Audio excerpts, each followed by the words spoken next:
security researchers publicly disclosed a weakness in the WPA2 network security standard.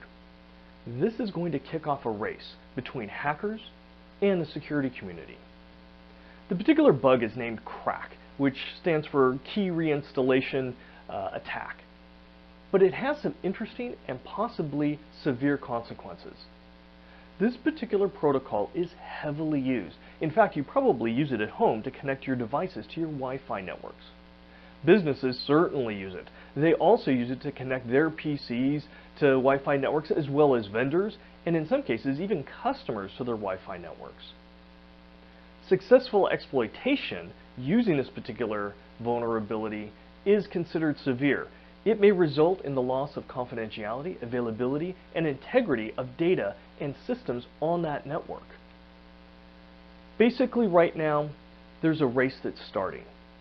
And in the first phase, researchers and hackers are maneuvering. Researchers want to know how many systems are vulnerable, right, across the world. Hackers, on the other hand, are racing to try and figure out how do they take advantage of this vulnerability? How do they exploit it? When they're able to exploit it, they may be able to sniff data that you would consider private. They may be able to join networks that they're not welcome on. And they may be able to even push information to systems that are connected to the networks themselves. So this is very important and potentially lucrative for the attackers. In the second phase, operating system, software companies, as well as device manufacturers for networking equipment, they need to figure out how they're going to patch this.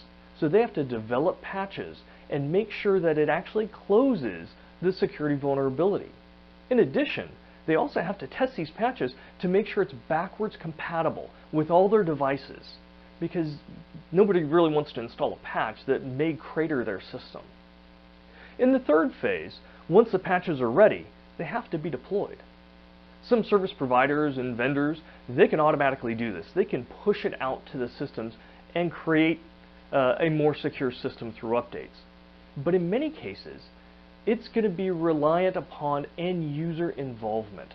Users are going to have to take the patch, install it, maybe even reboot their systems. So end user intervention is going to be key. Now, there is a window of opportunity for exploitation. It's from the moment that the attackers figure out how to exploit the vulnerability to the moment to where a patch is actually installed and the vulnerability is closed.